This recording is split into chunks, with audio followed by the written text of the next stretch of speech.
Welcome. In this video, I want to talk about 5 things you can do to divorce-proof your marriage. Almost.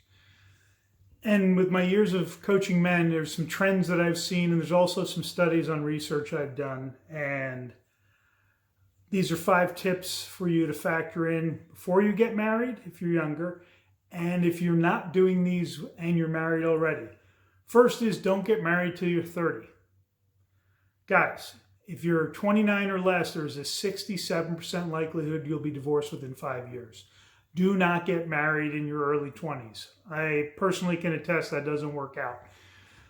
Focus on you, your friends, your career, your mission. Have fun, date around, bunch of women, but don't get in any serious relationships at 28 or so. Ironically, at 32, the odds start increasing. So you got a window from 29 to 31, 32 to get married.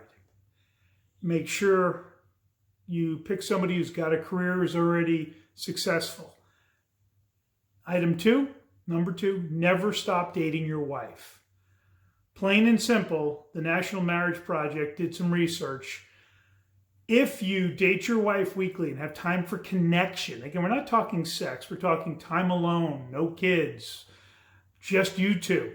They reported being 3.5 times happier. And this means you're responsible for planning the date. A date can be an activity. It could be a walk for an hour. But you need to get, when there's kids, you need to get the sitter. You need to plan the dates. You need to take charge, as you should be in leading in your marriage. Item 3, never stop doing things with your buddies. We see this over 90% of the men who end up divorced. They've let their friendships die off, or they've been too busy either working or running around with the kids. They don't even date their wife, and they also don't make any time for themselves. Absolutely worst thing you can do. There's time to do both, okay? Number 4, never stop growing and evolving as a man. Being a great dad, being the kind of man that leaves a legacy is not a destination. You're there, we're done. It is an ongoing journey.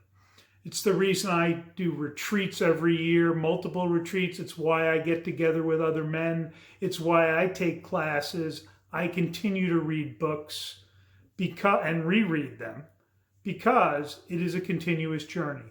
5, do not make kids or work more important than the relationship.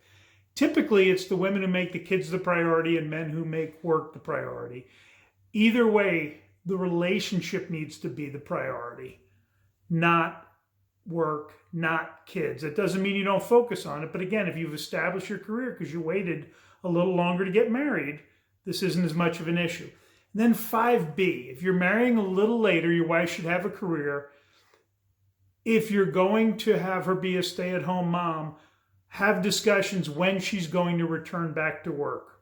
So when the youngest is in 1st grade, she goes back to the workforce so she doesn't get bored. I know a couple of guys getting divorced. Their youngest is about to drive. They're teenagers, and they're only one kid in the house, and the wife's still a stay-at-home mom. It's insane. There's no reason she can't be back to work, plugged in, feeling fulfilled, feeling good about herself. Now, if you're doing those 5 things we talked about, the likelihood of divorce is much lower. Keep in mind, the other mistake a lot of people make in today's society is you focus on things. Stuff money can't buy isn't the important stuff. Experiences, family vacations, trips with the wife, trips without the kids once you have kids. If you follow these 5 tips, you will find the likelihood of divorce drops significantly. So if you're not married and you're single and you're in your 20s, wait. If you're already married, you better start doing date nights. Once a week is what the Marriage Project found. Minimum is twice a month, preferably once a week, time with your wife. Don't tell me you can't do that or you can't make that time. What's your priorities? All right, guys, have a great day. Thanks for tuning in. Do me a favor, hit the subscribe and the like button on this. I would really appreciate it. You have a great one.